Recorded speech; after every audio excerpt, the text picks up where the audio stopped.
Efficient, organized, liberal. The Lord good, the Lord takes care. So it's even everything else. That's just it.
What is this?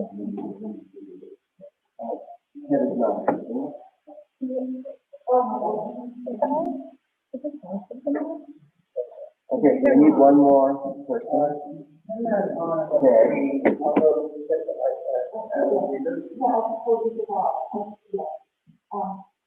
Take your time, Lloyd. Rabbi, are you gonna? You don't. Yeah, this is not yours. This is mine.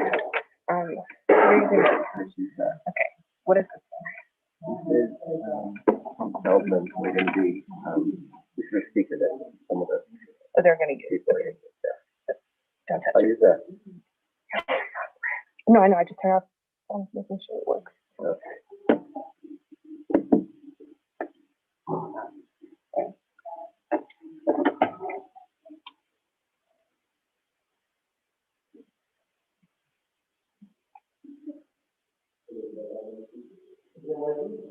Yep.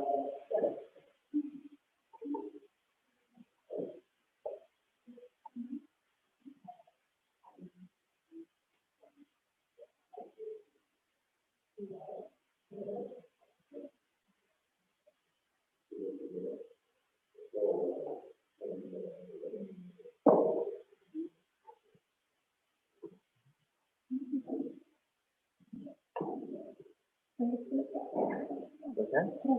Of course. Yeah. Big visual. Remember, it's going to be going outside.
That's not on that.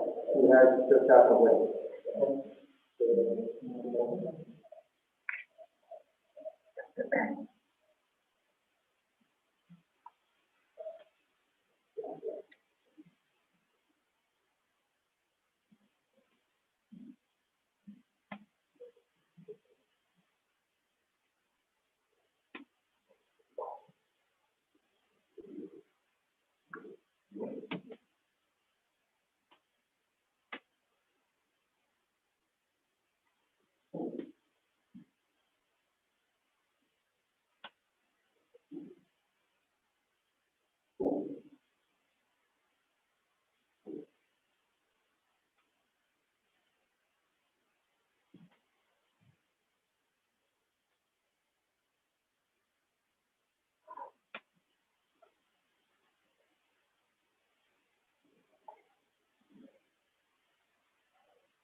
נפשי שובן, ינחני במעגלי צדק, למען שמו.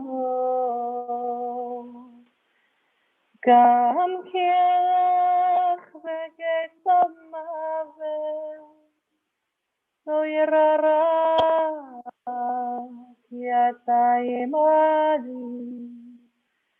שבטך ומשענתך המה ינחמוני. תערוך לפניי שולחני יצורה, דשנת בשמן ראשי, כוסי רוויה. אך טוב וחסד ירדפוני כל ימי חיי, כל ימי חיי. ושבתי בבית אדוני לאורך ימים.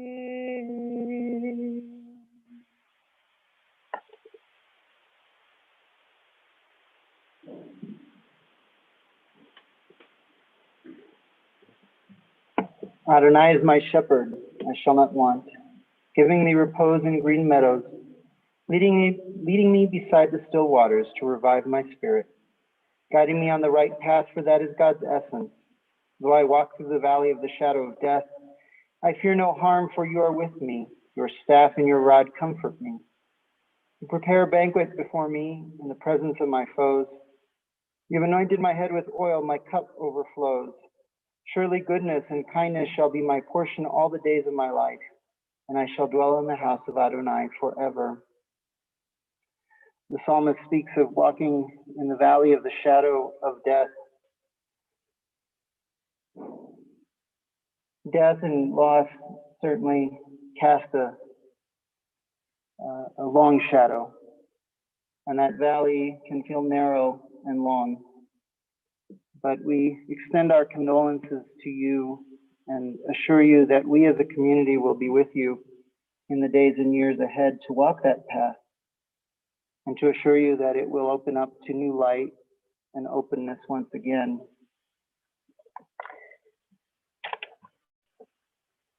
Kerachem av al banim, rishem Adonai al yere'av, ki hu yada yitzreinu, zachor ki afar anachnu. As a parent has compassion for their children, Adonai has compassion for those who show reverence. God knows how we are fashioned. God remembers that we are but dust. The days of mortals are like grass. We flourish as the flowers of the field. A wind passes over them and they are no more, and no one can recognize where they grew. But Adonai's compassion is everlasting.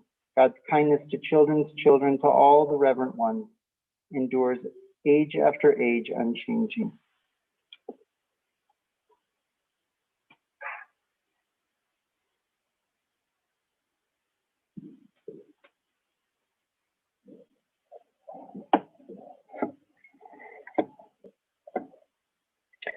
Lakol zman ve'et lachol chepetz tachat hashamayim, et laledet ve'et lamut, et lata'at ve'et lakod natua, et laharov ve'et lirpo, et lifros ve'et livnot, et livkot ve'et lischok.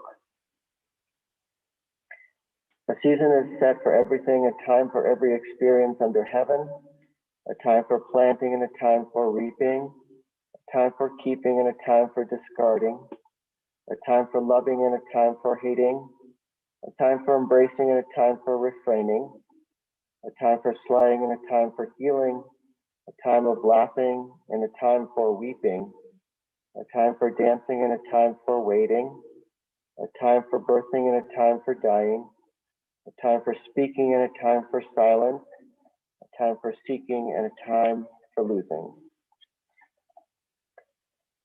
El Shaddai, Almighty God of the living and the dead, send comfort to your children who grieve. Overcome by the pain of loss, they need your help to focus on the triumph and joy in Renae Levin's life. Help them to meet grief with courage, to face sorrow undaunted. Help them to treasure what is now theirs because Renae lived in this world. Should despair threaten or faith falter, sustain us all, Adonai, for you are our refuge and strength, our ever-present help in troubled times. And let us say, Amen.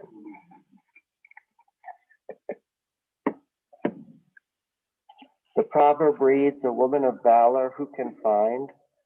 Her worth is far above rubies. The heart of her husband trusts in her, and nothing shall he lack. She renders him good and not evil all the days of her life. She opens her hand to the needy.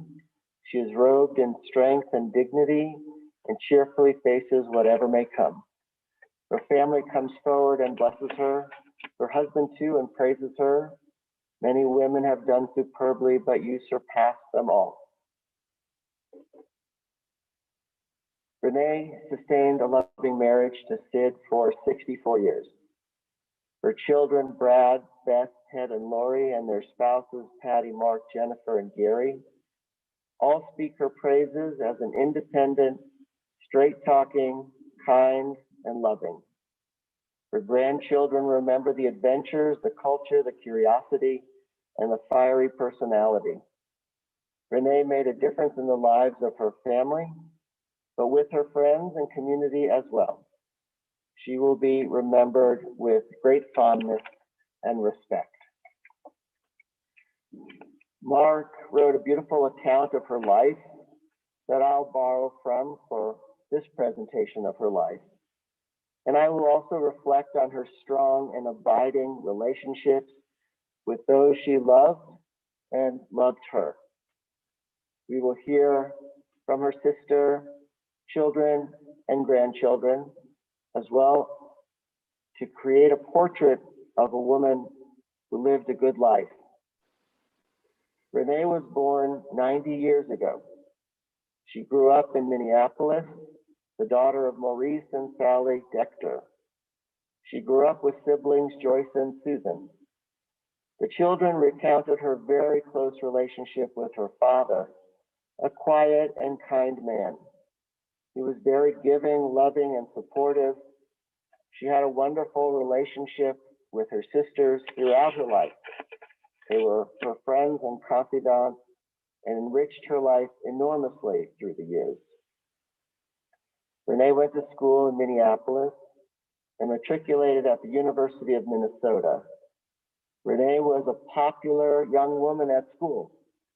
She dated and became the freshman queen. Sid Levin worked for the school paper and took a look at Renae and formulated his plan to win her over. She came to the paper offices and asked for her picture as freshman queen. He wouldn't give it to her before he talked at length with her and walked her home. And that was pretty much that. They married in 1951. Sid was her rock. He gave her the security and opportunity to fly. She was interested in everything. She would travel to Europe. Not unusual and adventurous things would she engage in. She could rely on Sid for anything. He was her moral compass. She respected him, trusted him, her stability. Theirs was a love affair. She was a light of Sid's life. Renae studied to be a school teacher. She became a teacher in the Denver public schools. She taught English to junior high school students. She welcomed immigrant students and taught them English. She was active in the teachers' union. She was active in politics generally, supporting a boycott of grapes for Cesar Chavez. She was among the first women's livers, as Sid called her. She made enduring friendships with colleagues in all of her activities with school and politics. As the children grew up, she saw to it that they became independent individuals. She went by the child-rearing methodology found in the book, Good Enough Parenting. She didn't coddle her children. She taught her children to be resilient and curious like she was. She was a devoted mother, but independent as she would pursue her career in teaching. With all of her activities outside the home, the kids saw a model of an unusually active adult woman. They learned from it and became this way themselves as they grew up. Yet with her grandchildren, it was different. She was hands-on. She had more time and she so enjoyed being with her grandchildren. Robin, Alex, Richard, Rachel, Leah, Jordan, Justin, Ari, and Ben. She brought them everywhere, especially to cultural places like the art museum, but also to enjoy Pilates and ashrams. The more exotic, the better. She was intuitive, made a real effort to understand the children. She had real conversations with them. She was direct and honest. And so they so appreciated that. The grandchildren noticed that her house was full of books. She was a reader. She had a wealth of knowledge. She soaked up the world. She had a zest for life. She seemed to know something about everything. A good Jeopardy player. She would tell the kids stories. The Levines were generous people. She gave to Shalom Home, Southern Poverty Law Center, ADL, and the synagogue. She was an active Jew. When her family was young, the Levines caught the eye of Rabbi Goldberger, who wanted them front and center to inspire and attract other young families. Perhaps Rabbi Goldberger was a bit surprised when Renae wore pants to shul. It wasn't done in those days before Renae just jumped in and made things change. There's a lot more to say. I'll now invite her children to come forward to speak. Suffice to say, Renae lived a long and full life, an important life, an impactful life. We now ask that God will bind her up in the bonds of eternal life. May she now rest in peace. Amen. So we'll have Renae's children come forward to speak about her, and then her sister Joyce, and then grandchildren Leah and Alex.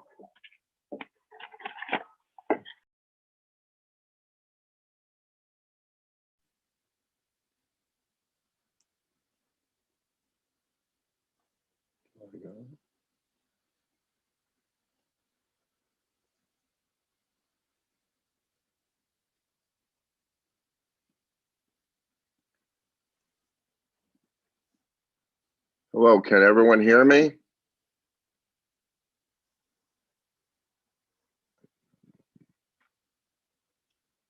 Hello?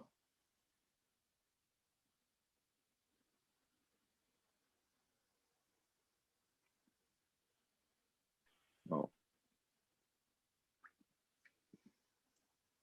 Hi, my name's Ted Levin, and I am here in Pasadena, California, and very, very disappointed I cannot be there in person, of course, under the current circumstances, and certainly very devastated by the passing of my mom and the somewhat sudden news, as she was seemingly doing well. She had a couple of recent medical procedures, but as the rabbi pointed out, and I will elucidate on that a bit, she was a very tough woman, and so you know, we all thought that she would be you know, pulling on through, and she'd be with us for another 90 years. But she did live and experience a long life. 90 years is certainly there's a lot to be done in that time frame. I want to just expand a little bit upon what the rabbi was saying about Renae's independence and her inquisitiveness is sort of the thought that comes to mind. You know, she wanted to and did explore the world, learn from the world, rather than just let it give to her. She wanted to give to the world and everything that you can take from it. Certainly, the first thing that comes to mind always for me was her trend setting for women's rights. Early on, my brother and sisters saw that, and I think that made an enormous impact on our lives throughout even throughout our professions, and even to this day, that you can make a change in this world by what you do and say and how you act. And I think that came, I know that came directly from my mother. She was a teacher in the Denver public school system at both Skinner Junior High and North High School, when no one else was doing that, or very few women were leaving the home to go be professionals in any respect, and you know, even certainly teachers. But that was just part of her fiery, independent streak, that she was going to go and do something different and you know, avant-garde as it may be. She was very, very smart, educated in the arts. She, as the rabbi said, she read all the time, reading books, traveling. She went to Europe for 6 months to live there when we were about college age, made friends there, and really the world was her oyster in all ways. But all of this took hard work. This wasn't easy. to buck the trends, be different, change the world. And she passed that hard work on to us, and her children and her grandchildren. One strong effort that she and Sid made, and that I think about, is her and Sid leaving Minneapolis right after they got married to move to Iowa, and then eventually settle in Denver. And nobody did that either at that time. People were not as peripatetic as they are now, and just flying around and changing cities. Generally, I think people stayed at home, and even if after you got married, but they married and left for a life in a different town and a different city, and to see what they could explore. So that takes hard work, and certainly going to Colorado University and getting her education in the early 60s, when no one was doing that when they had children, and certainly women weren't doing that when they had children. And then teaching for years when she was probably told she couldn't do it, and probably got some pushback on that, maybe strong pushback from people who thought that wasn't the thing to do when she had young kids. So all of that takes hard work. And so she and Sid passed all of that hard work and that zest for the world onto her children, which we all love and appreciate. Certainly in our professions as lawyers and business professionals, we've utilized what my mom taught us, certainly in the way we have raised our children, her grandchildren, who are all travelers, also travelers of the world. They're educated professionals, hardworking, and also explore the world and what it can give, both in arts, books, travel, and just being independent. She certainly had many friends. All that translates into people wanting to be with her, respecting her, and her making many friends. And so she has a long list of people who did respect her, as I say, and friends who really appreciated her and spent a lot of time with. So I will remember my mom as being a true leader of change, making a difference in the world, trend setting, avant-garde, all those words.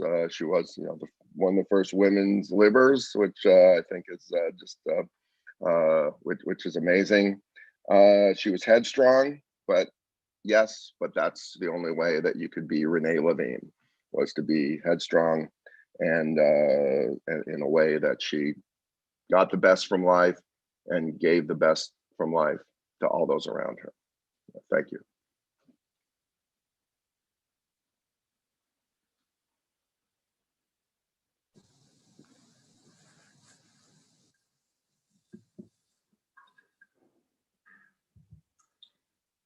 So here we are.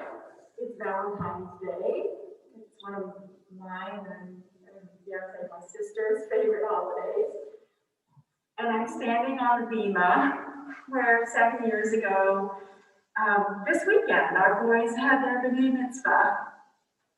Today, though, we're saying goodbye to my mother and taking the time to remember why our lives are what they are, and all the ways we've been shaped by the person she was and the things that she did. My glasses are fogging up shopping.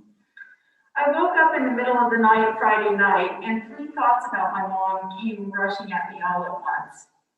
There's so much I've gotten from my mom, but these 3 were by far the ones that were just clearly front and center in my conscious. And you'll hear some consistent themes as a result. Here's what they are. Number 1, family bonds are impenetrable. One only needs to look at my mom and her 2 sisters to know this truth. Their bonds are something that my siblings, all of my cousins, and I hold as an example of what family and love and connectedness are all about.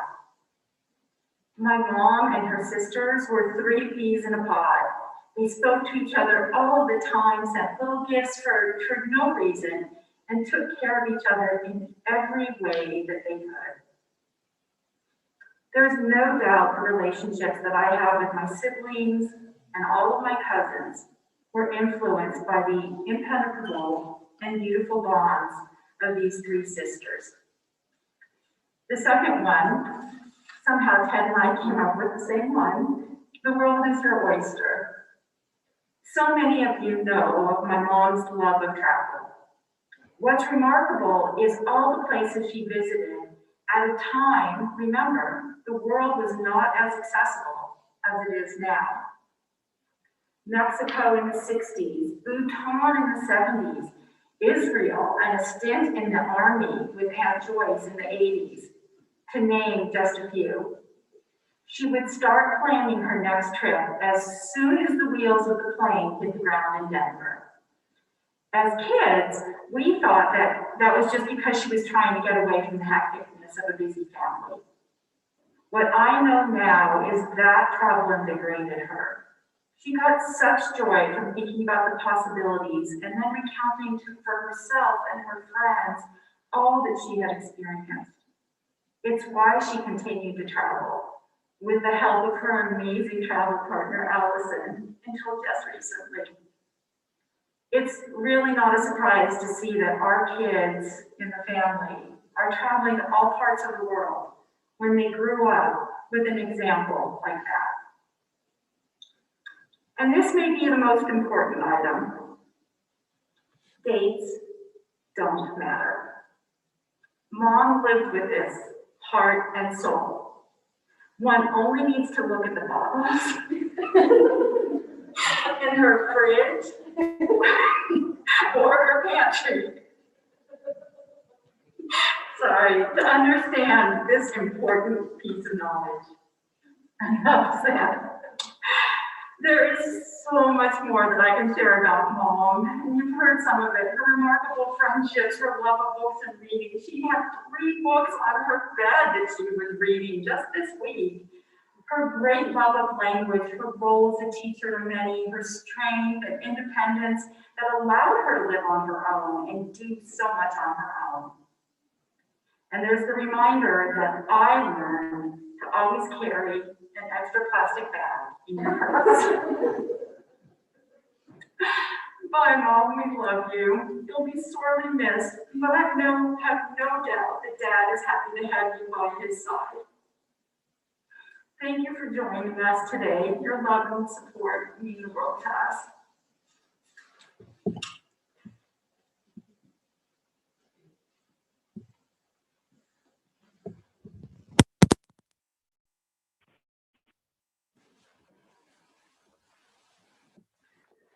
Called on Joyce, also out of town.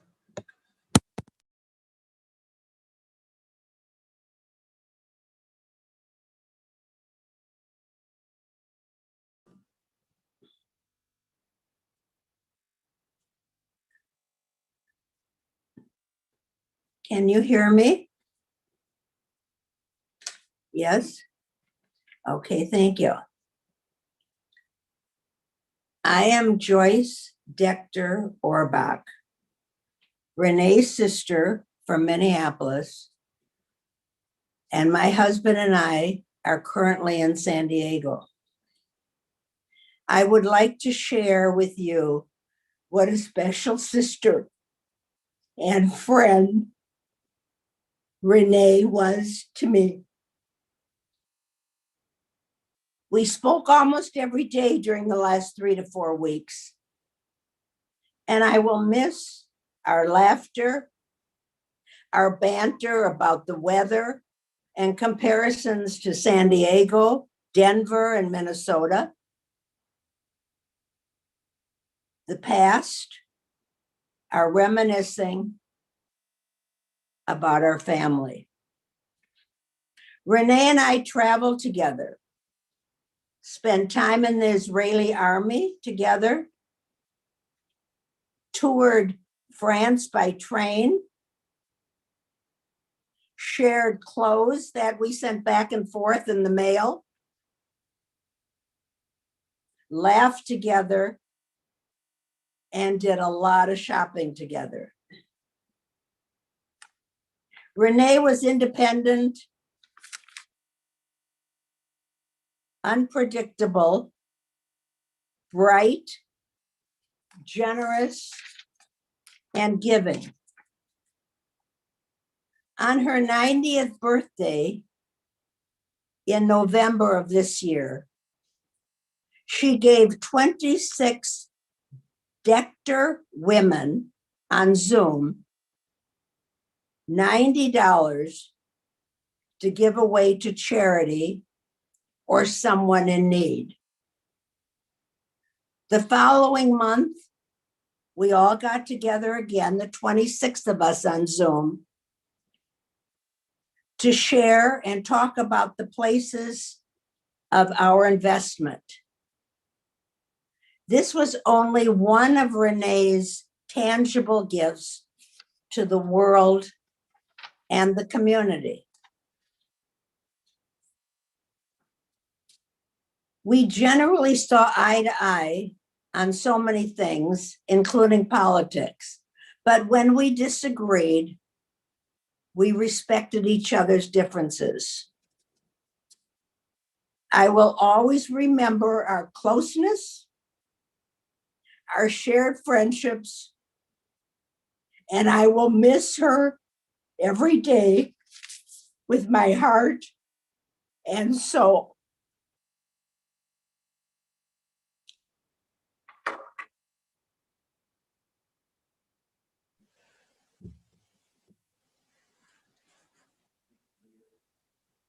Thank you.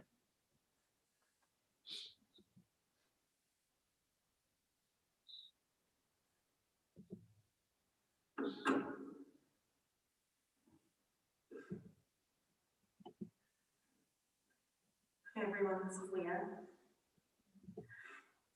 We're going to hear some common themes in this speech.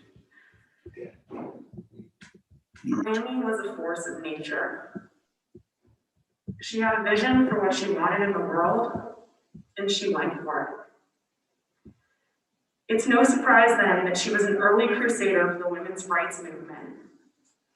She saw the injustice in the world and advocated for equal opportunities for women everywhere. She participated in local organizations, took time off from teaching to protest, and shared her thoughts with local news outlets. Grammy illustrated, especially to the women of this family, the importance of having a voice. Also an avid traveler, Grammy visited the sweeping landscapes of Nepal, camped out in the jungles of Thailand, and experienced the elusive culture of Bhutan. She visited exotic countries many of us only dream of seeing, and as a single female traveler at a time where that was absolutely unprecedented. A progressive woman bitten by the travel bug, she taught me that nothing and nowhere is off limits. Grammy also taught her grandkids from an early age the value of stepping outside themselves to explore the depth of beauty and art, of theater and the written word. She valued culture and curiosity and brought us along in that journey. She regularly dragged our wiggling, giggling little selves to the Museum of Nature and Science and had us ponder the meaning of abstract art at the Denver Art Museum, and tested our Zen during Tai Chi and Pilates classes, which I'm fairly certain did not allow children. An almost uncanny memory, Grammy could pull full Shakespeare quotes from thin air, recall obscure authors of long-forgotten texts, and drum up a song lyric to match just about any situation, whether or not the situation called for it. With Grammy's brilliant mind came a quick wit and a strong intuition. She was not one to mince words and would get to the heart of matters quickly and with intention. If there was something I was stewing on or an item I was omitting, She would quickly discern what it was, sometimes before I even knew myself. She processed the world out loud, highlighting the irony, giving voice to the unspoken, and adding humor when you least expected it. She brought depth and curiosity to every conversation, whether it was with a stranger at Trader Joe's or her young grandchildren who are not used to being spoken to as adults. It was her manner of speaking about the real things, inquiring about my fears, my aspirations, that made her a mentor to me.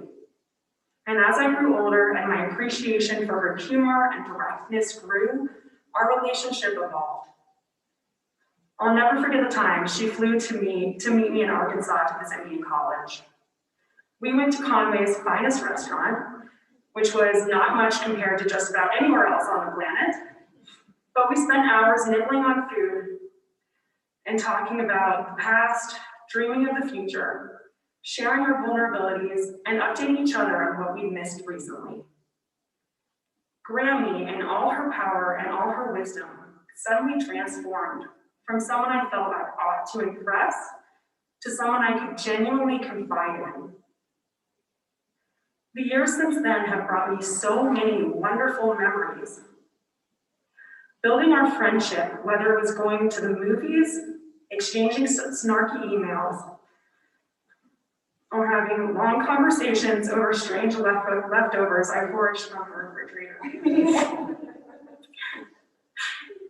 Grammy played a lot of roles in my life. She was a grandma, a mentor, and a best friend. And while her passing is a devastating loss, she lives on in the strength, confidence, and perseverance that she instilled in her grandkids. She will be deeply missed, and her memory truly a blessing. Thank you.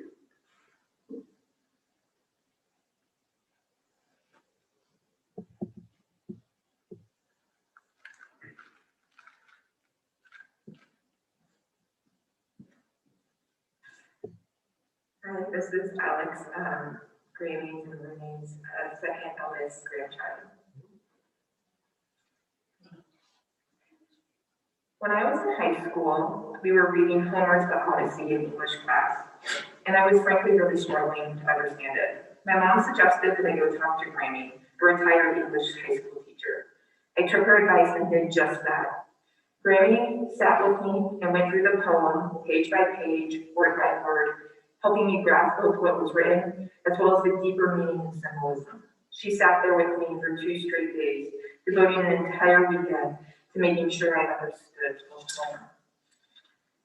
I share this story because, yes, it's a testament to Grammy's character and her investment in her grandchildren, so many of what we've heard throughout today, but also mostly because this story was unique to me and Grammy. I promise you that if any of her grandchildren were to get up here today, all the stories would be different. That's because we aren't simply her grandchildren, but to her we were Rachel, Alex, Leo, Robin, Richard, Jordan, Justin, Ben, and Armin. We were unique individuals with whom she formed her own special individual bonds and relationships with. As you might have gathered from all you've heard today, and what you hopefully were able and fortunate enough to experience, individuality was a hallmark of who Renae was. She was essentially your original badass, independent woman. She spoke her mind and never shied away from telling what she really thought and felt about things. I knew about what yoga was far before it was trendy and cool because I heard about Grammy talked about traveling to Tibet and visiting mushrooms. She was always up for an adventure, often taking trips with me and my family. The world truly was her oyster. She explored all facets of it. Everywhere she went, she met people and made friends, whether it was in a third world country, at a grocery store, or the athletic club. She knew about everyone's experiences from the past and hopes for the future. She remembered everyone's names and who they were. She was inquisitive and curious, always asking questions, but then truly listening. She had a warmth and comfort and sense of fun that just radiated from her. Even my friends and colleagues that had never met her loved hearing about her and wanted to get to know her. Talking with Renae was always exciting because you never knew where the conversation was going to take you. She inspired me to own who I am and go after it with no apologies or excuses. It's hard to believe Grammy is gone because she honestly never felt that old to me, likely because she was always so vibrant and full of life. I will always hold on to her smile and laughter. I can hear it in my head now. Many people have commented on how unexpected her passing was, but the truth is, if we learned anything from her 90 years on earth, it's that she'll always keep you on your toes and to expecting nothing less than unexpected from her. She was the one who never hesitated to dive in head first, push the envelope, and lay these new paths for herself and for generations to come. Over the past couple of days, I've taken quite a bit of comfort and solace, knowing that my Grammy and Pop are connect together again. She was the light of his life, and there was always a twinkle in his eye when she entered a room. I know wherever they are, they're together, with her bossing him around, them both smiling, holding hands, looking down at the incredible, beautiful family that only makes this so together. Grammy, well, the coming days, weeks, and years will inevitably be very hard without you here. You have touched so many people near and far. I know you will live on through stories, memories, and through who we are as individuals. Thank you for getting to know me as me, for accepting me as me, encouraging me to question and explore, teaching me to relinquish all my fears in the name of living life to the fullest and with abandon.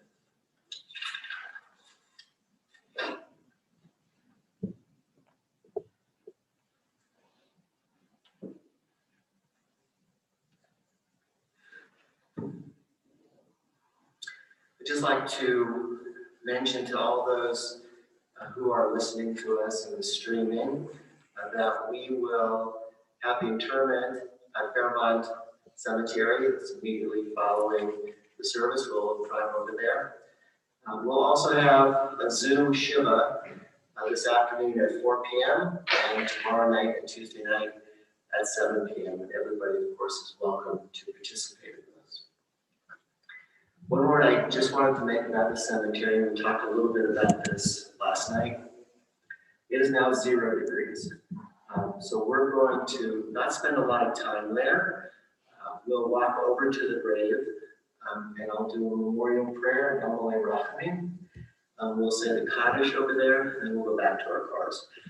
So that won't be much time there, but we'll be able to get together again for the Shiva service. So I'd like to ask you all to rise. And I'll lead you in Lord's Kaddish. Yid Kadal v'Yid Kadash Shemei Rabbah. Yallah Divrah Hirutei v'Yamlich Rachutei v'Chayechon v'Yomechon v'Chayei v'Chol Beit Yisrael v'Adalah v'Bizman Kari v'Maru. Amen. Yehei Shmei Rabbah Mevorach Le'olam Lo'Me'el Maya. Yitbarach v'Yishtabach v'Yitpa'ar v'Yitromach v'Yitnaseh. V'Yithadar v'Taleh v'Talach Shemei v'Kudsha v'Rihu.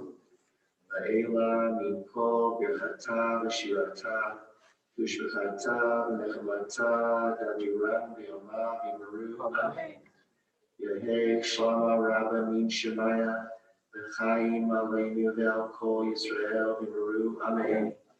Oseh Shalom b'romav hu yaseh Shalom aleinu ve'al kol Yisrael v'maru. Amen. Now the memorial prayer.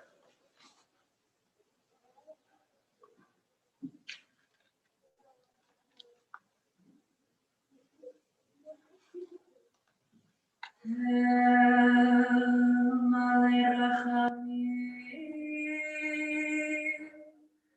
Shochen b'Amramim Hamzeh Melechon Ephraim Tachat Kanfei Ashriah B'malach Keroshim Utarim Kezor Harakia Masiri Et Nishmat Rachel Bat Moshe Shechalama V'Gan Eden Menchata Ana Barachamim הסיריה בצדק כנפך לעולמים, וצרור בצרור החיים ארץ נשמתה, אדוני ונחלתה, ותנוח בשלום על משכבה, ונאמר אמן.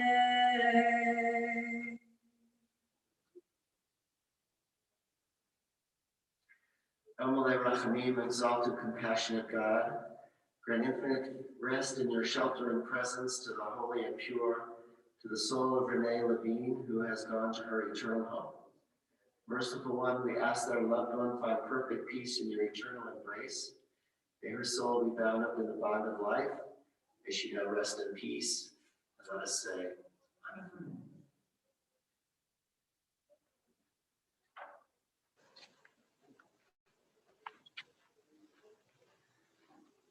If I could invite the pallbearers forward at this time. And I'll invite everyone else to follow us out as we exit the sanctuary.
I think it's just.